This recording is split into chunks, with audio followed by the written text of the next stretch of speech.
नमस्कार, मी सुरेखा. तारा न्यूजमध्ये आपल्या सर्वांचं मनापासून स्वागत.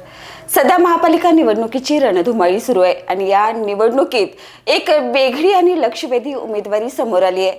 थेट नागरिकांना भिडणारे प्रश्न आणि त्यांची उमेदवारी ही सर्वांच्या समोर एक वेगळी ओळख घेऊन आली आहे. आज आपण त्यांच्याशी थेट संवाद साधणार आहोत.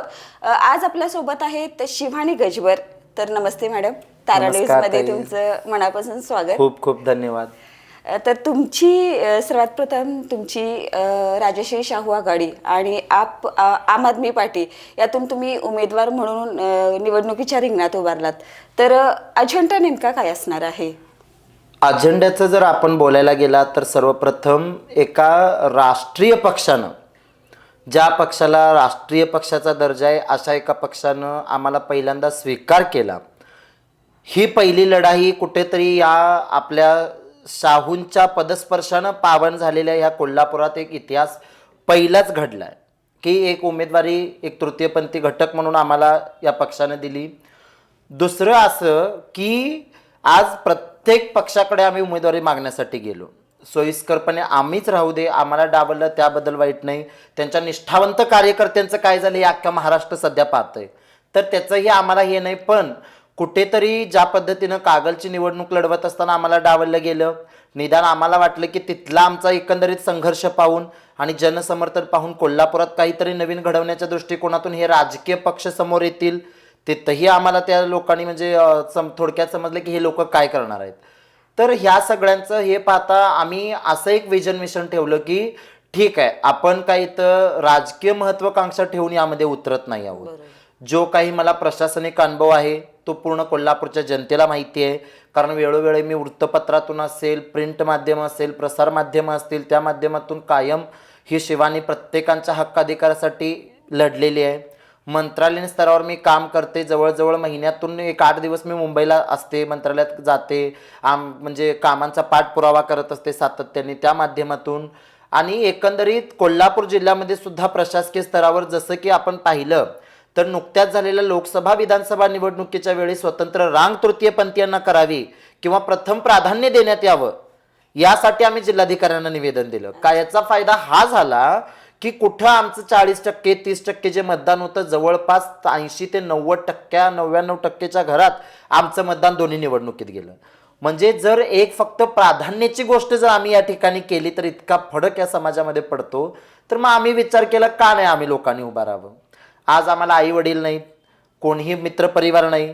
आज जर माझ्या प्रचाराला तुम्ही पाहिला तर खूप लोकांची इच्छा असते येण्याची, पण हिच्या प्रचाराला आम्ही गेल्यानंतर लोक काय म्हणतील ह्या भीतीनं थोडेफार लोक येत नाहीत. सपोर्ट भरपूर आहे, सगळे काय मदत करतात, पण ह्या कुठंतरी एकंदरीत गोष्टी समाजातला तृतीयपंथी समुदाय किंवा घटकांविषयी, पारलिंगी माझ्या भगिनींच्या विषयी समाजामध्ये असणारा जो काही डिस्क्रिमिनेशन आहे, स्टिग्मा आहे किंवा ज्या प्रचलित असणाऱ्या रूढी परंपरा चालत आलेल्या आहेत त्या सगळ्या कुठंतरी या सगळ्यांना एक बगल देत, यांना छेद देत ह्या शाहूंच्या नगरीमध्ये काहीतरी नवीन घडवाय पाहिजे.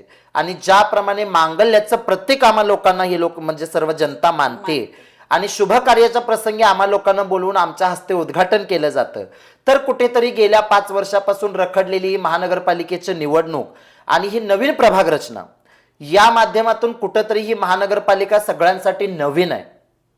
स्थापन जरी 60च्या दशकामध्ये झाली असेल पण त्याचं आता नवीन नूतनीकरण या माध्यमातून झालेलं आहे आणि आपण नवीन सदस्य निवडून जातो. तर कुठंतरी एक आमचा लक्ष्मीरूपी पावलांचा स्पर्श या महानगरपालिकेला होऊन ह्या 75, 76, 78 वर्षामध्ये जे काही आपल्या पूर्ण कोल्हापूर महानगरपालिकेचं जे दुरावस्था झालेली आहे, ज्या समस्या पिढ्यानपिढ्या तशाच चालत आलेल्या आहेत, त्या एकंदरीत कुठंतरी दूर करून सर्वसामान्य कोल्हापूरकरांचे प्रश्न सोडवून त्यांचे हात बळकट करण्यासाठी समाजातल्या प्रत्येक घटकाला त्यांचा सामाजिक, आर्थिक, राजनैतिक न्याय देण्यासाठी आम्ही लोक आज या ठिकाणी हा एकच अजेंडा घेऊन ह्या निवडणुकीत उतरलेलो आहोत. अरे वा, खूप छान.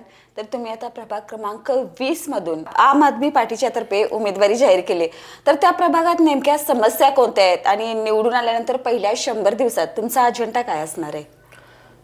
त्या प्रभागामध्ये जर समस्या पाहिले तर मी प्रभागातली प्रथमतः स्थानिक उमेदवार आहे. मी बाकीच्या दुसऱ्या प्रभागातून लादलेला उमेदवार नाहीये. माझ्या पाठीमागं कोणती घराणेशाही नाही, की माझा नवरा एका प्रभागात निवडणूक लढा लागला आणि बायको एका प्रभागात लढा लागली, माझ्या पाठीमागं कुठल्या मंत्र्या-संत्र्याचं बॅकग्राऊंड नाही आहे, म्हणजे माझं कुटुंब कुठेही राजनैतिक किंवा राजकीय दृष्ट्या ऍक्टिव्ह नाही आहे. तिसरी गोष्ट, आर्थिकदृष्ट्या सक्षम आम्ही जास्ती नाही आहोत. आता लोकच मला मदत करतायत, रोज कुठली गोष्ट लागली ताई आम्ही देतो म्हणून लोक सहकार्य करत आहेत. म्हणजे आपण जर एकंदरीत कोल्हापूरचा मागचा इतिहास काढला, ज्या वेळी लोकांनी स्वतः आर्थिक मदत असेल किंवा बाकी कशाच्या मदतीतून एखादा उमेदवार उभा केला तर त्याचा विजय निश्चितच होईल आणि झालेला आहे. म्हणजे पूर्वी ज्याप्रमाणे लोक उमेदवार उभा करायचे, आता राजकारणी उमेदवार लादा लागलेत. ज्या पद्धतीनं माझ्या प्रभागात घराणेशाही पुढं करून एक उमेदवार देण्यात आलेला आहे, त्याच पद्धतीने एक आर्थिक सक्षम बघून म्हणजे पैसे वाटू शकतो का किंवा देऊ शकतो का ते पाहून एक उमेदवार दिलेला आहे. तर ह्या सगळ्यांना एक बगल देत जनतेने मला उभा केलेला आहे की कुठेतरी ताई काहीतरी करतील, हे करतील, ह्या भावनेतून दिलेल्या आहे. प्रभागातल्या समस्या पाहायला गेलं तर सगळ्यात मोठी समस्या, माझा प्रभाग हा उपनगरांच्या श्रेणीमध्ये येतो. कारण माझा प्रभाग हा कोल्हापूरपासून थोडा आपण म्हणजे पूर्ण शहर आणि उपनगर म्हणतो तसं उपनगरांमध्ये आता वस्ती वाढलेली आहे, खूप मोठी वस्ती झालेली आहे. दिवसेंदिवस लोकसंख्येचं घनत्व जे पर स्क्वेअर मीटर एरिया असतो, जिओग्राफिकली वेन वी स्टडी करतो आपण त्यावेळेला, तर तो वाढल्यामुळे लोकांना रोड ट्रान्सपोर्ट कमी आहे. म्हणजे आज कुठंतरी एका चौकात बस थांबते म्हणून लोकांना, ज्यांच्यात प्रत्येक इतका आर्थिक सक्षम नाही की त्याच्या घरात गाडी असेल किंवा ते लोक सगळ्या सोयी सुविधा असतील. कोण गरीब माणूस आहे 10 वर्षापूर्वी तिथं जागा घेऊन राहिलाय, आज त्यांनी घर बांधले, त्यांना ट्रान्सपोर्टची सुविधा पाहिजे. आज माझ्या अनेक भगिनी कामासाठी कोल्हापुरात येतात, मग त्यांच्या घरात सोडणारं कोण नसतंय, मग त्यांना बस नाही यावं लागतं, त्याच्यासाठी त्यांना पायपीट करत आत गल्ली कॉलनीतून बाहेर यायला लागतं. तर कुठेतरी ही त्यांची पायपीट थांबली पाहिजे. आज तरुण तरुणी कॉलेजला जातात, वेळेवर त्यांना बसेस मिळाल्या पाहिजेत. तर ट्रान्सपोर्टचा विषय सगळ्यात मोठा आहे की उपनगरांमध्ये सोयी सुविधा झाल्या पाहिजे. महानगरपालिकेची KMT प्रत्येक गल्ली बोळात गेली पाहिजे. तर पहिला तो आहे. आता तुम्ही जर समजा बसेस दिल्या मी, पण त्या बसेस चालायला रस्ते चांगले पाहिजेत. रस्त्यांची दुरावस्था इतकी आहे. काल मी प्रचार करत असताना अक्षरशः एका ताईचा कंठ दाटून आला होता. मी म्हटली ताई बोला, काय विषय नाही, बोला. तर ती 2 मिनिटं थांबली आणि नंतर मी नाही ह्या ताई बोलतील म्हटलं आणि ती अक्षरशः मिठी मारून रडली. मला ताई इतक्या सगळ्यांनी आम्हाला फसवले आतापर्यंत, पण तुम्ही फसवणार नाही. मी म्हटलं बाई बिलकुल नाही. तर का म्हणे, तर आमच्या प्रभागात हे करा. बघितला तर त्यांच्या गल्लीत रस्ताच नाही, चांगला नव्हता. म्हणजे इतकं रोड कनेक्टिव्हिटीसाठी पहिला रस्ता चांगला पाहिजे, त्यानंतर अंडरग्राऊंड गटरी झाल्या पाहिजेत, त्यानंतर विजेचे प्रॉपर कनेक्शन्स असले पाहिजेत. अजूनही उपनगरात बघितलं तर काही काही भागामध्ये लाईटी नसतात रात्रीच्या, त्यामुळे सुरक्षेचा प्रश्न उद्भवतो. माझ्या माता भगिनी संध्याकाळचं फिरल्या पाहिजेत, इतका प्रभाग सक्षम झाला पाहिजे. त्याच पद्धतीनं आमच्या इथं सगळ्यात मोठा प्रश्न भाजी मंडईचा आहे. जी आता एक मंडई लागते ती रस्त्यावर लागते, काही स्थानिकांचा विरोध आहे, वाहतुकीला अडथळे होतात. शेवटी प्रत्येकाचं पोट आहे. प्रभागातल्या लोकांना ताजी स्वच्छ भाजी त्यांच्या जागेला मिळाली पाहिजे, थोडीच ते मार्केट यार्डात जाऊन खरेदी करणार आहेत. तर त्यासाठी एक कुठंतरी एक महानगरपालिकेची बाजारपेठ त्या ठिकाणी उपलब्ध करून दिले पाहिजे. भाजी मंडई, त्यानंतर त्याची स्वच्छता आली. त्यानंतर मी बघते आपल्या इथं खूप मटन शॉप्स आहेत. आता जसं महानगरपालिका पण ते वेस्ट कलेक्ट करतं ते ओपनच असतं, तसं माझ्या माहितीप्रमाणे कायद्याप्रमाणे ओपनमध्ये काही नाहीचं नसतं. पण हे मिष्टान्न चिकनच्या दुकानातले हे गोळा करून ते सगळं ओपन गाडीतून घेऊन जातात. सगळ्या रस्त्यानं त्याचं दुर्गंध सुटलेला असतो, लोकांना सुद्धा तोंड बांधून जावं लागतं. तर त्याच्यावर आम्ही उपाययोजना करू. त्याचं प्रॉपर, आता मी बघते खूप लोक तिथं नेऊन एका ठिकाणी टाकतात, त्याचं प्रॉपर डिस्पोज कसं केलं पाहिजे ते, स्वच्छता, आरोग्याचे प्रश्न. त्यानंतर ज्येष्ठ नागरिक खूप आहेत, त्यांचे प्रॉब्लेम काय होतं, उपनगर असल्यामुळं रोड कनेक्टिव्हिटी आणि ट्रान्सपोर्टमुळे त्यांना अचानक वैद्यकीय सेवा सुविधा, त्याच्यासाठी मी स्पेशली ॲम्ब्युलन्स प्रभाग वाईज प्रत्येक वॉर्डमध्ये ठेवीन, आपलं कार्यालय स्थापन करून. त्यानंतर ज्येष्ठ नागरिकांना कोणत्याही काही गोळ्या असतील, घरात एकटे दुकटे राहतात. कालच मला एकाचा फोन आलता की त्यांचं डायलिसिस करायचं आहे, पोरगा अमेरिकेत आणि त्यांच्याकडे पैसे नाहीत म्हणून त्यांनी आता घर विकायला काढलं.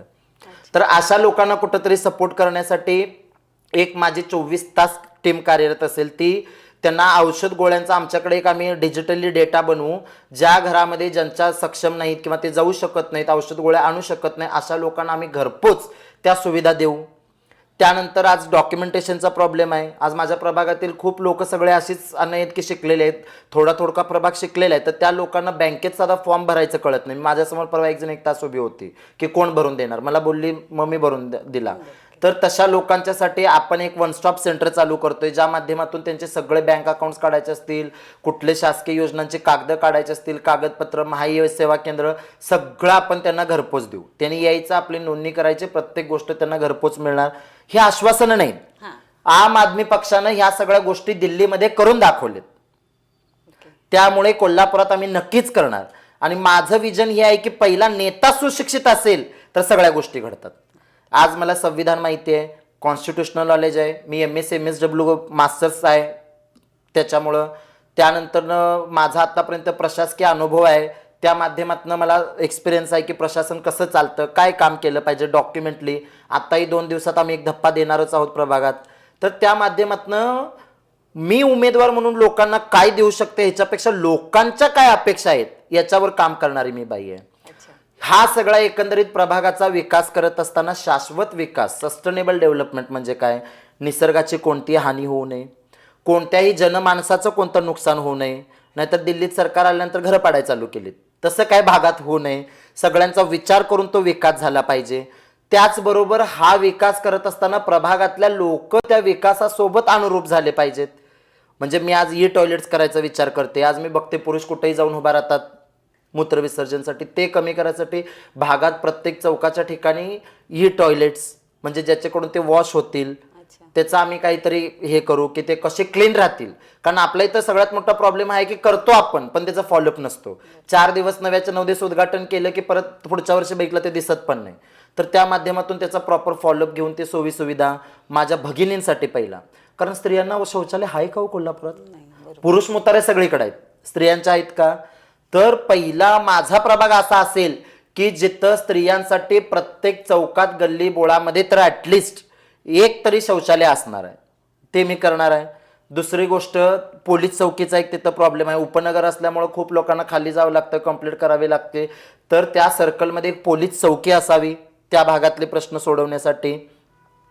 त्याचबरोबर आता स्वच्छतेचं सांगितलं, कचरा उठाव असेल तो वेळच्या वेळी केला पाहिजे. कारण माझं एक काय, मी स्वतः बघते, कचरेवाले सकाळी येतात, काही बॅचलर्स राहणारे किंवा लोक सकाळी नोकरीला जातात, संध्याकाळी येतात किंवा कोणी वेळानं जातं, त्यामुळे टाईम मॅच होत नाही. तर त्याच्यासाठी मी अंडरग्राऊंड एक म्हणजे वेस्ट कलेक्शन सिस्टीम बनवणार आहे की ज्या माध्यमातून तुम्ही अंडरग्राऊंड कचरा राहील, तुम्ही आणायचं, टाकायचं, हे करायचं. ते सगळ्या गोष्टी म्हणतील लोक हे काय फॉरेनची कन्सेप्ट आहे, का भारतात येऊ शकत नाही? तर म्हणजे एक स्मार्ट प्रभाग बनवणं आणि प्रभागातल्या लोकांना येणाऱ्या पुढच्या 5 वर्षामध्ये कोणतीही तक्रार राहू न देणं, हा माझा सर्वांगीण, शाश्वत आणि सस्टेनेबल डेव्हलपमेंटचा गोल असेल. अच्छा, तर तुमचं नियोजन किंवा तुमचा अजेंडा तुम्ही इथं स्पष्ट केला. अगदी म्हणजे कसं पद्धतीने तुम्ही प्रभागासाठी काम करणार आहे. आता प्रभाग क्रमांक 20 मध्ये तुम्ही स्थानिक उमेदवार तिथलेच आहात. तर मला असं विचारायचं आहे, जर तुम्हाला उमेदवारी नाहीच मिळाली किंवा निवडून नाहीच आला तर हे काम तुमचं असं सुरू राहणार आहे का? आता तुम्ही जर पाहिलं तर मला एक म्हणजे असं हे पण वाटतं की राजकीय नेते तर कुठं 12 महिने असतात. बरोबर. ज्या नेत्याला निवडणुकीच्या काळामध्ये 15 दिवस लोकांच्या घरोघरी जायला वेळ मिळतो, पाया पडायला, पण निवडून आल्यानंतर 5 वर्ष का मिळत नाही? बरोबर. 5 वर्ष मला वाटतं की जवळ 365 गुणिले 5 केले तर काय, तर 1835 का 75 दिवस होतात. एवढ्या दिवसामध्ये नेत्याला पुन्हा त्या गल्लीत घरोघरी भेटायला वेळ मिळत नाही. मग मला सांगा, 15 दिवस तुमच्या पुढे येऊन वाकणारा नेत्या पुढे तुम्हाला पुढचे 5 वर्ष वाकावे लागतात. त्याच्यामुळं मला नाही वाटत की मी निवडून आले येणार, गुलाल आपलाच आहे. का तर आज जनतेनं ठरवलंय, जे काही युती आघाड्यांचं गणित झालेलं आहे. आज तुम्ही एका शहरामध्ये भांडता, दुसऱ्या पुण्यासारख्या शहरामध्ये तुम्ही वेगळं होऊन निवडणूक लढता, एकमेकावर आरोप करता. मग हे सोयीस्कर राजकारण कोल्हापूरच्या जनतेला पचनी पडलेलं नाही आहे. कारण आज माझ्याप्रमाणेच अनेक अपक्ष उमेदवार उभारलेले आहेत, ते पण सक्षम आहेत. कित्येक उमेदवार त्यातून बाहेर आलेत, सक्षम आहेत. फक्त आणि फक्त या राजकीय पक्षांनी, राजकीय घराणेशाही, ज्यांना ऑलरेडी सगळं काय राजकारणात आहेत त्यांना उमेदवारी दिली. दुसरी गोष्ट, आर्थिक पाठबळ बघून उमेदवारी दिली. का? आर्थिक जोरावर आणि राजनैतिक जोरावर उमेदवार निवडून येणार इतका आत्मविश्वास या राजकारण्यांना आहे. पण कोल्हापूरची जनता या भूलथापांना बळी पडणार नाही. ह्या वेळेला कोल्हापुरात बदल घडणार आणि हे कोल्हापूर आहे आणि कोल्हापूर करतंय आणि कोल्हापूर हे करूनच राहणार. आणि ह्या नव्याची सुरुवात ह्या शाहूंच्या नगरीतून, महाराष्ट्रातील पहिली तृतीयपंथी नगरसेविका ह्या कोल्हापुरातूनच आणि प्रभाग क्रमांक 20 मधनं येणार एवढा मला ठाम विश्वास आहे. आणि येणार आणि 5 वर्ष लोकांच्या संपर्कात राहणार हा आपला शब्द आहे. आता तुमचं शिक्षण तसं बघितलं तर खूप शिक्षण छान झाले आणि समाजकारण हे सगळं बघितलं तर येणाऱ्या राजकारणात तुमची आक्रमकता तशीच असणार आहे का? आपण जर पाहिलात तर खूप लोकांना आश्चर्य वाटतं. गेल्या वर्षी कोल्हापूर जिल्ह्यामध्ये एक रेणुका देवीची रथयात्रा काढण्यात आली. त्या रथयात्रेचा आम्ही खूप विरोध केला. त्यावेळेला आम्हाला खूप लोकांचे फोन आले, हे आले, धमक्या आल्या. म्हणजे थोडक्यात सांगत होतं की असं आहे. त्यानंतर त्यावेळेला कदाचित मी एखाद्या राजकीय पक्षाची एक हे होती, त्यावेळेला आम्हाला सांगण्यात आले की कशाला आपल्यात हे करायला लागलंय. पण विचार करा, मी आज तुमच्या घरात राहून तुमचा विरोध करते. अर्थात काय, शिवानी नेहमी सत्याच्याच बाजूने असते. मग तो घरचा व्यक्ती असेल तर मी विरोध करणार. आत्तापर्यंतचं माझं राजकारण असेल, समाजकारण असेल, हे फक्त आणि फक्त माझ्या विचारांच्यावर चालतं. मग तो समोरचा व्यक्ती कोण आहे त्याच्याशी मला लेणं देणं नाही. मग भले ही आक्रमकता आज मी सत्तेत असेल तरी असणार आहे, सत्तेत नसेल तरी असणार आहे. आणि मी भले उद्या सत्तेसोबत असेल आणि लोकांनी निवडून देणारच आहेत मला, त्यानंतर ही आक्रमकता जी आहे मी आज भांडते. सगळ्या लोकांनी बघितलं कागलच्या ह्याच्यामध्ये मतदाना दिवशी काय काय झालं, माझं पूर्ण मीडियानं बघितलं मी किती आक्रमकतेने मुद्दे मांडते. आज मी कुठंतरी या प्रभागातल्या 30-35 हजार लोकांचा आवाज ह्या सभागृहात नक्कीच आक्रमकपणे मांडणार. मग तो न्यायासाठी असेल, हक्कासाठी असेल, विकासासाठी असेल, जे काही मला ह्या सगळ्या माझ्या प्रभागातल्या लोकांचा आवाज म्हणून तिथं बनता येईल तितकं मी शक्य तितके प्रयत्न करणार. आणि नेहमीच मी असं राहणार. तर मला लोकांच्या समस्या सोडवायच्या तर आक्रमकता काय तिथं कमीपणा हा ज्या त्या परिस्थितीवर अवलंबून आहे. आता आपण बघतोय कोल्हापुरात मोठे मोठे पक्ष आहेत, दिग्गज उमेदवार रणांगणात आहेत. अशा वेळी तुमची उमेदवारी कितपत टिकणार असं तुम्हाला वाटतंय? जसं मी तुम्हाला बोलली ना, माझ्या प्रभागामध्ये एक लादलेला उमेदवार घराणेशाहीचा, दुसरा आर्थिकदृष्ट्या सक्षम. मला एक सांगा, आज किती आपल्या महानगरपालिकेत 50% महिला रिझर्वेशन आहे म्हणून आपण महिला सीटा दिल्या, बरोबर, सर्वसाधारण महिला प्रवर्ग.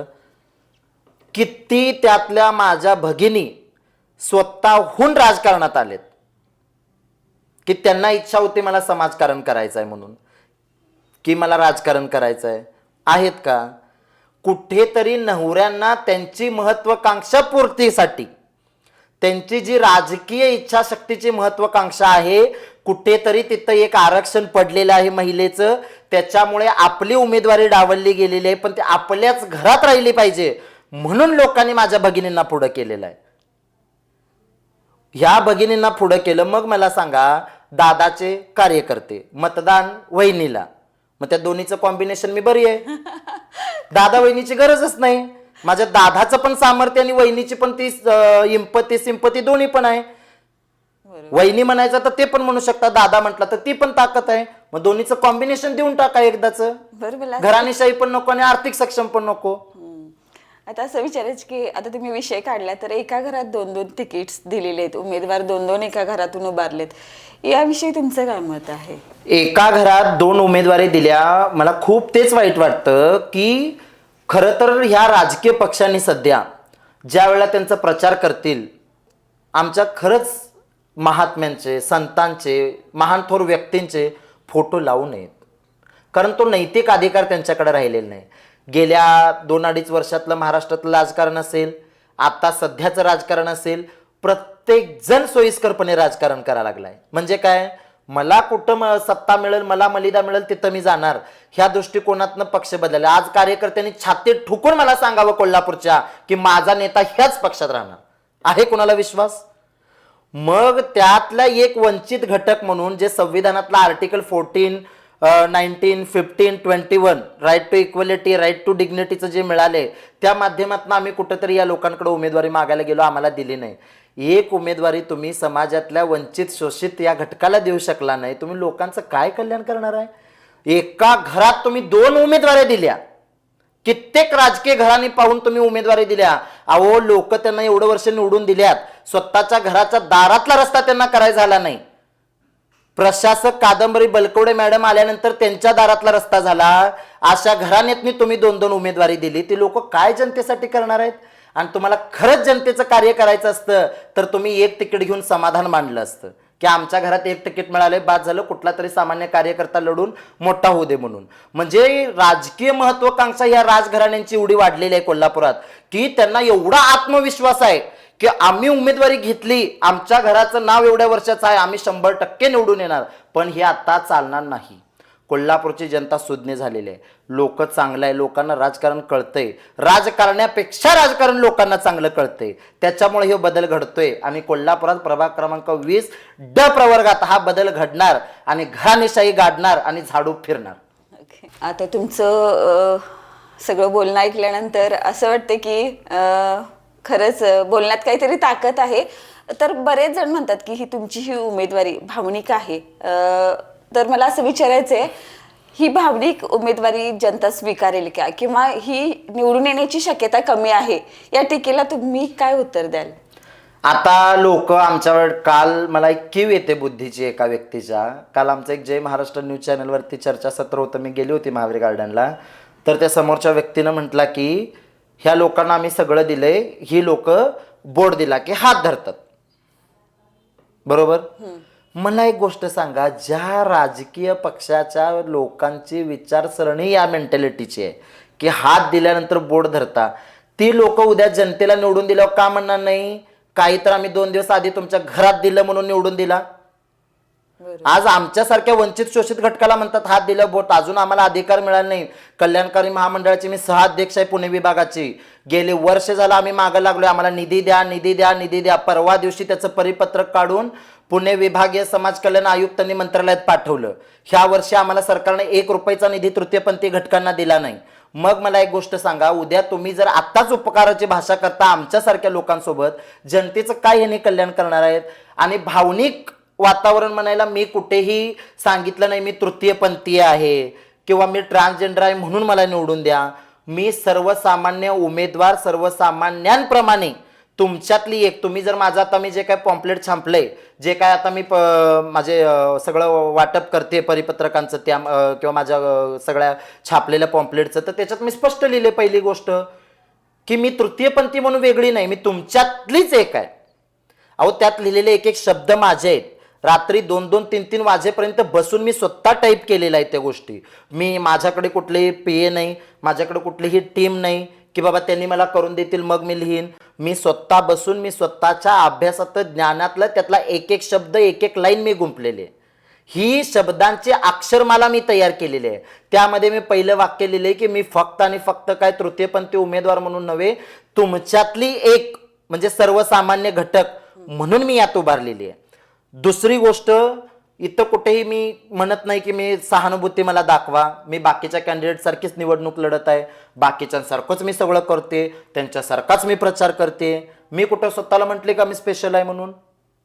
अहो 10 वर्षे झाली कोर्टानं आम्हाला 11 वर्षे झाली, 15 एप्रिल 2014 रिकग्नायझेशन दिलं की थर्ड जेंडर, ट्रान्सजेंडर म्हणजे आम्ही थर्ड जेंडर आहोत, म्हणजे तृतीय लिंग आहे या देशात एक्झिस्ट करते. 10 वर्षात मी आज येऊन तुमच्या कॅमेऱ्यासमोर बोलते, म्हणजे विचार करा मी प्रभागाचा काय 5 वर्षात विकास करेन. म्हणजे एक फक्त शब्द कागदोपत्री मिळाला की तृतीयपंथी या समाजाचे घटक आहेत म्हणून लिगल रेकग्नायझेशन मिळाल्यानंतर आज आमच्यातले लोक येऊन बाहेर तुमच्यासमोर प्रतिनिधित्व मागतात. म्हणजे 10 वर्षात आमची इतकी प्रगती होते, पण या राजकीय पक्षांची 78 वर्षात प्रगती झाली नाही. ह्या 75-78 वर्षात त्यांचं ते पण झालेलं नाही.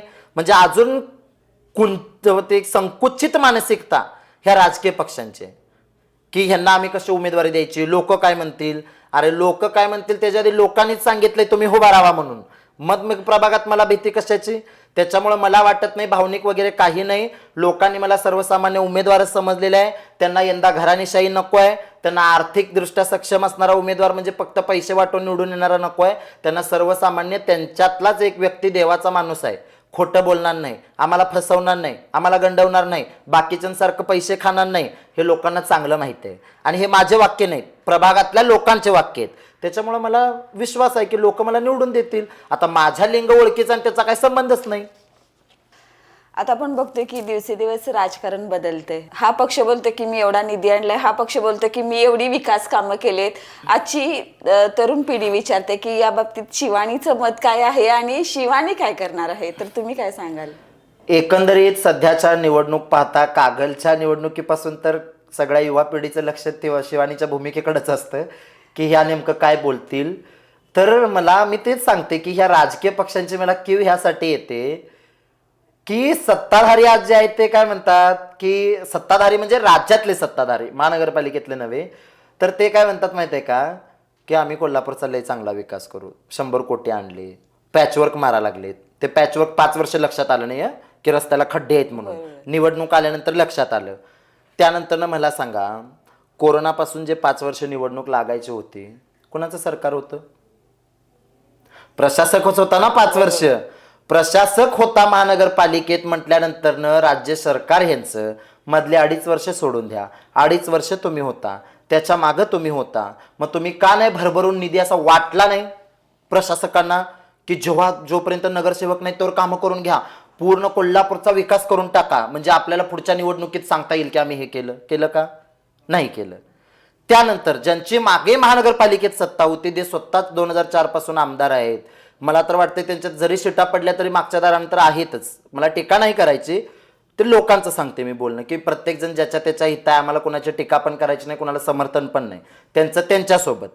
पण माझा सांगण्याचा उद्देश काय आहे, तुम्ही आहात आमदार, तुम्ही खासदार आहात, म्हणजे सत्ताधारी आणि विरोधक कोल्हापुरात दोघेही सत्तेत आहेत, कोणी नाही असं नाही.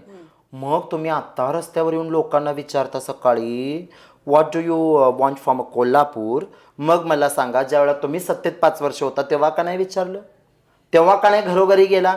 तेव्हा का नाही सकाळी उठून रंकाळं फिरायला जाऊन लोकांना विचारलं? तेव्हा का नाही तुम्ही रस्त्यावरनी जाऊन मिसळ खात विचारलं लोकांना? निवडणूक आल्यानंतर लोक तुम्हाला रस्त्याला दिसतात. अहो सगळं जाऊ दे, लोकांनी उदाहरण घ्यावं. लोकसभा निवडणूक झाल्यानंतर ज्यांना आपण हे केलं की ते तुमच्यात आज येऊन विचारलं तुम्हाला त्यांनी काय केलं? माझी 30,000 फी भराय त्यांना झाली नाही, मी अर्ज देऊन सुद्धा कॉलेजची. दुसरी गोष्ट, विधानसभा निवडणूक झाली, किती ते निवडून आलेले लोक तुमच्या दारात आज विचारायला, त्यांचे कार्यकर्ते किती आले? जो तुम्हाला सांगाय आलता साहेबांना मतदान करा, तो किती तुम्हाला विचारायला आला की करा? मग हे लोक आज रस्त्यावर उतरले, तुम्हाला विचारायला लागले तुमच्या हे काय ते काय? काय नाही, ही सगळी जुमलेबाजी आहे. फक्त निवडणूक आल्या म्हणून तुम्हाला विचारायला, त्यांना एवढंच जनतेची काळजी असते. 5 वर्ष विचारलं असतं आणि विधानसभा लोकसभा झाल्यावर निदान त्यांचे कार्यकर्ते तुमच्या दारात आले असते वही पेन घेऊन, ताई बोला काय काय विकास पाहिजे. आता निवडणूक आल्यावर तुम्ही कसं तर घरचा रस्ता दाखवल तसं, जनता म्हणाल तसं. तर कुठंतरी या राजकारण्यांना आणि ह्या युती आघाड्यांना त्यांची जागा ह्या कोल्हापूरच्या जनतेनं दाखवून दिली पाहिजे. प्रत्येकाची अस्मिता आहे, प्रत्येक कार्यकर्त्याला आपल्या नेत्याबद्दल आदर आहे. आय रिस्पेक्ट की प्रत्येकाची विचारसरणी आहे, प्रत्येक कार्यकर्त्याला आपल्या नेत्याबद्दल आदर आहे. मी त्याचं प्रत्येकाचं एक म्हणजे रिस्पेक्ट करते, तो त्यांचा प्रश्न आहे. पण एक नागरिक म्हणून विचार केला तर सगळे नेतेच आहेत, ते सोयीस्कर राजकारणच करणार. त्यांना एवढी तुमची काळजी असती तर त्यांनी ते सगळ्या निवडणुका झाल्यानंतर पण 1 महिना तुमच्याकडे येऊन विचारायला वेळ होता. महानगरपालिकेच्या आधी 1 महिना का नाही उतरले तुम्ही? रंकाळावर मॉर्निंग वॉकला जाऊन लोकांना विचारलं काय पाहिजे?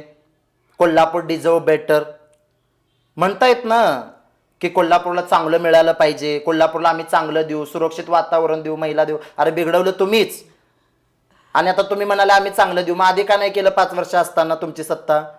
तर कुठंतरी लोकांना तिसरा पर्याय या कोल्हापूरमध्ये मिळाला पाहिजे. आणि आज माझ्याकडे एक तृतीयपंथी म्हणून न पाहता सर्वसामान्य उमेदवार, एक सक्षम नेतृत्व, एक उच्च शिक्षित महिला, त्याचबरोबर बोलण्याची धमक असणारी, आजही मी तुमच्या कॅमेऱ्यासमोर गॅरंटी देते, उद्या मी निवडून आली, सत्तेत असो किंवा विरोधात बसू, पण 80 एकीकडं आणि आपण 1 एकीकडं असणार, पण लोकांच्या प्रश्नांसाठी. आणि नक्कीच प्रभाग माझा कसा स्मार्ट प्रभाग असतोय आणि कसं करायचं असतंय हे या कोल्हापूरच्या राजकारण्यांना मी दाखवून देणार. तर आता सगळ्यात शेवट म्हणजे तुमच्या या उमेदवारीच्या टॅगलाईन्स काय असणार आहेत? कारण आता आपण टॅगलाईन्सचं युग म्हटलं तरी काही हरकत नाही, तर तुमच्या तशा काय आहेत? आता माझ्यापेक्षा मला कोल्हापूरकरांनी टॅगलाईन दिलेली आहे. मला पोरांनी सांगितलंय काय म्हणता कोल्हापूरकर, निवडून येणार शिवानी गजबर. म्हणजे लोकांनीच ठरवलेलं आहे की ह्यांना आता आपण निवडून द्यायचंच आहे. त्याच्यामुळे ही एक टॅगलाईन आहे. आणि 2 माझे टॅगलाईन आहेत, त्या लवकरच येतील. या 2-4 दिवसामध्ये आम्हाला अजून महानगरपालिकेनं परवानगी दिली नाही. राजकीय पक्षांना लगेच मिळते पण उमेदवारांना मिळत नाही, किंवा उमेदवार बघून परवानगी मिळतात. तर कुठंतरी ते पण उद्या परवा येईल, लोक कळतील. आणि अजून 2-4 धप्पा ठेवलेला आम्ही नवीन धक्के देणार आहोत आम्ही आता. आणि कुठंतरी ह्या प्रस्थापितांच्या आणि विरोधकांच्या गादीला हादरे बसणार हे मात्र नक्की आहे. आज आपण शिवानी गजबर यांच्याशी संवाद साधला आणि त्यांचे विचार, राजकारणात असणारी त्यांची भूमिका, निवडून आल्यानंतर नेमकी त्यांची भूमिका काय असणार आहे हे त्यांनी स्पष्ट केले. आणि नक्कीच कोल्हापूरकरांनी यावेळी विचार करायला काही हरकत नाही, कारण आतापर्यंत आपण विकास तर पाहिला, नुसताच विकास ऐकलाय, पाहिलेला नाही, तर यापुढे आपण विकासही पाहणार आहोत. तर थँक्यू मॅडम, आज तुम्ही तारा न्यूजला भेट खूप दिली. धन्यवाद. तुमच्यासारख्या पत्रकारितेच्या माध्यमातून जर आमच्यासारखे सर्वसामान्य उमेदवार प्रभागातल्या प्रत्येक घटकापर्यंत, व्यक्तीपर्यंत पोहोचू शकत असतील आणि लोकांना एक सक्षम नेतृत्व काय असतं हे कळतं, त्याच्यामुळे मी सर्व कोल्हापूर जिल्ह्यातल्या पत्रकार बंधू भगिनी तसेच तुमच्या चॅनलचे सगळ्यांचे मी मनपूर्वक आभार मानते की तुम्ही निदान या माध्यमातून लोकांपर्यंत सक्षम उमेदवार पोहोचवण्याचं कार्य करताय. त्यासाठी तुमच्या सर्वांचे खूप खूप आभार.